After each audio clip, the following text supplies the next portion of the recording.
Hey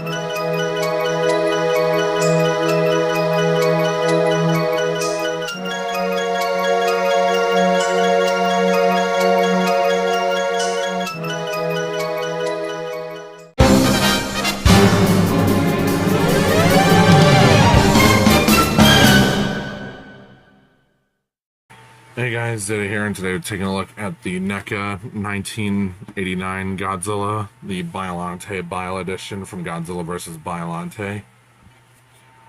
Which, this is also given to me by the same friend who gave me the G1 Sideswipe, as well as the Trendmasters Godzilla that I have over here.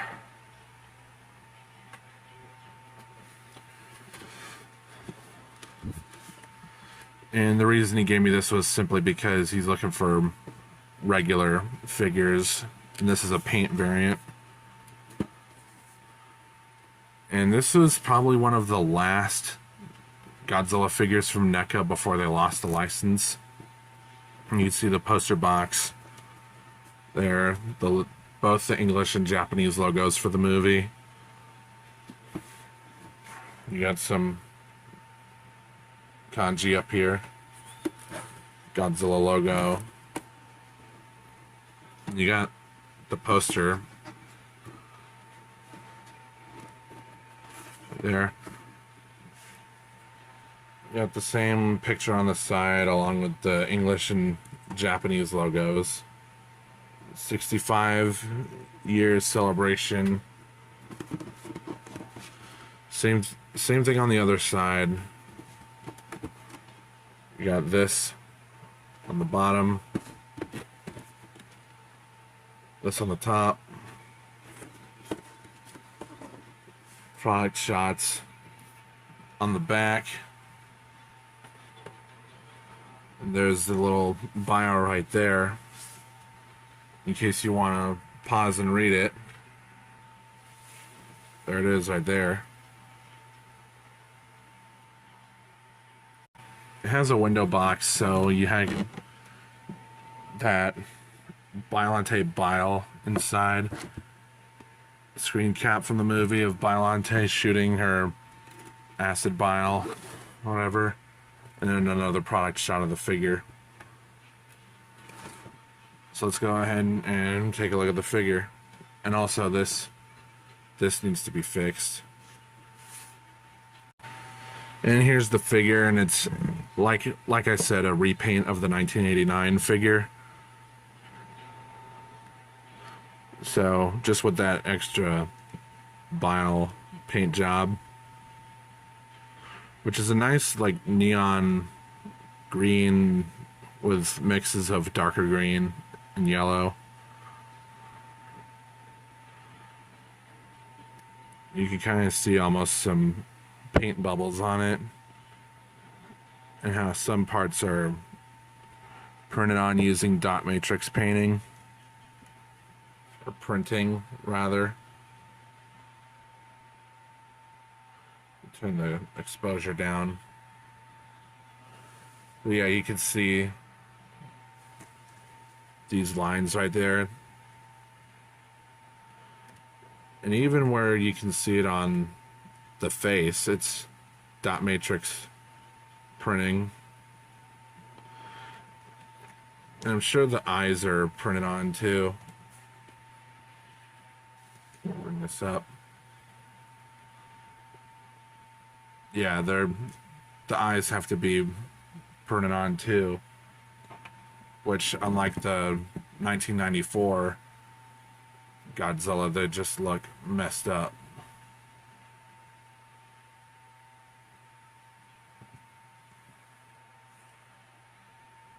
You can see the inside of the mouth is also painted nicely. You got the teeth in there. And you got a hole in his mouth, and we'll talk about that later. You got some of that bile overshoot on some of the spines.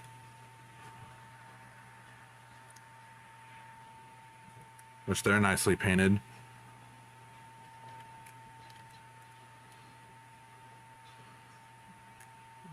All throughout the tail, the spines are painted, which is nice. Very nice. I believe my friend told me that this is really when NECA was getting more detailed with their figures and with better articulation. Also, you can see a bit of spackle right there. Some of the bile on the hands and everything.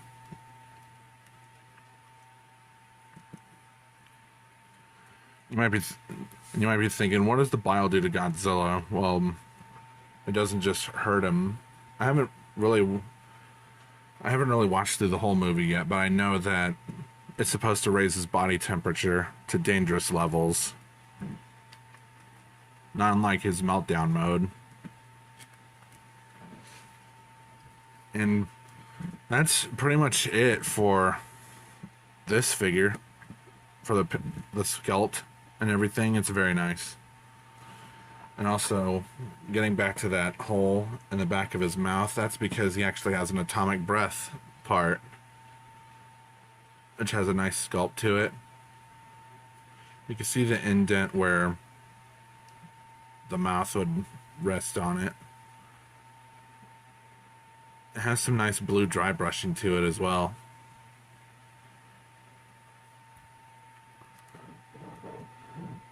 And what you would do is, let me move the camera up. But you see how the hole is shaped? You would just fit this into there.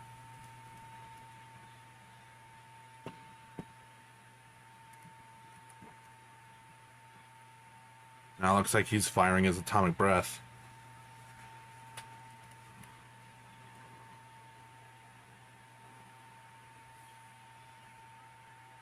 And in case you were curious,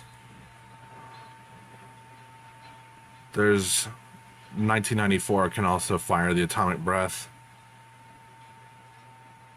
You don't have that luck with 1984 though.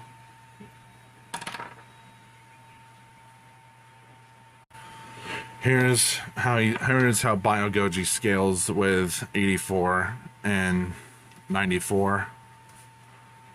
And it's funny that these two are in the same scale because 94 at this point, he's supposed to be 100 meters tall. Whereas these two would be in perfect scale because in 84 and GVB,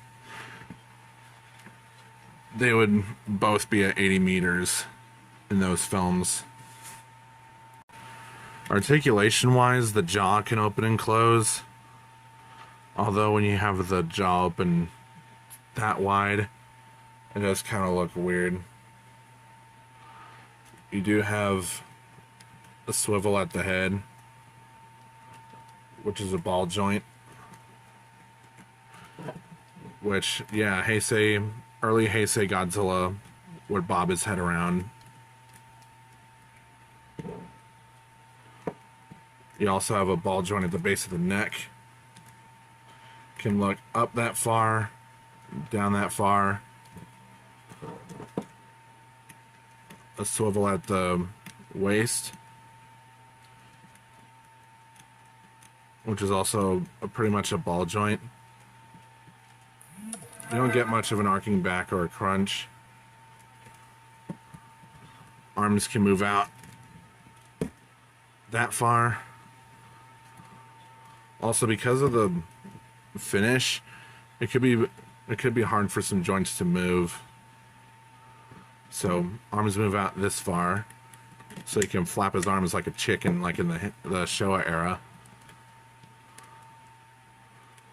Arms can do full 360. Elbow swivel. You obviously get a bend at the elbow this far. Wrist swivel.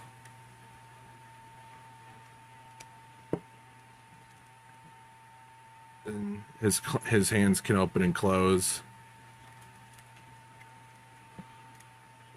Legs move forward. They can move outward. You have... this guy's chunky. Oh, fuck. I hit the camera. You have a bend at the knee.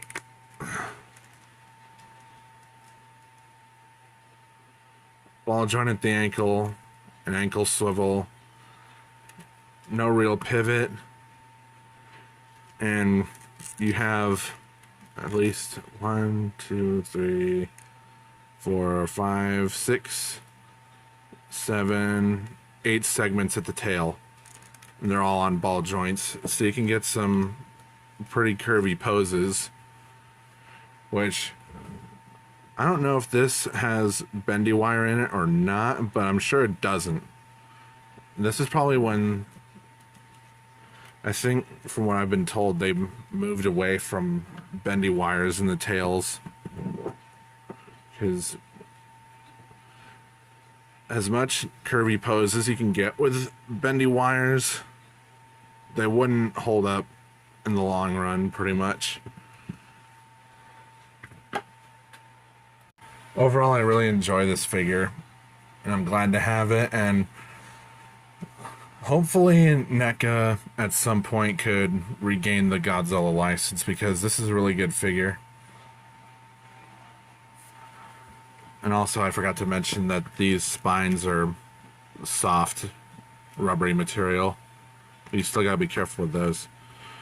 But yeah, it sucks that they lost the license, because this is a really good figure. And if you have the means, go ahead and pick it up. And share your thoughts on Godzilla vs. Biollante if you've seen it. But that's gonna be all there is for this review. Hope you enjoyed it. Like, comment, subscribe, hit the notification bell, share the video, join my Discord, and follow my socials. Links to those are in the description. Comms are open, so if you want some art from me, you can contact me. And this has been Zeta. Have a good rest of the day.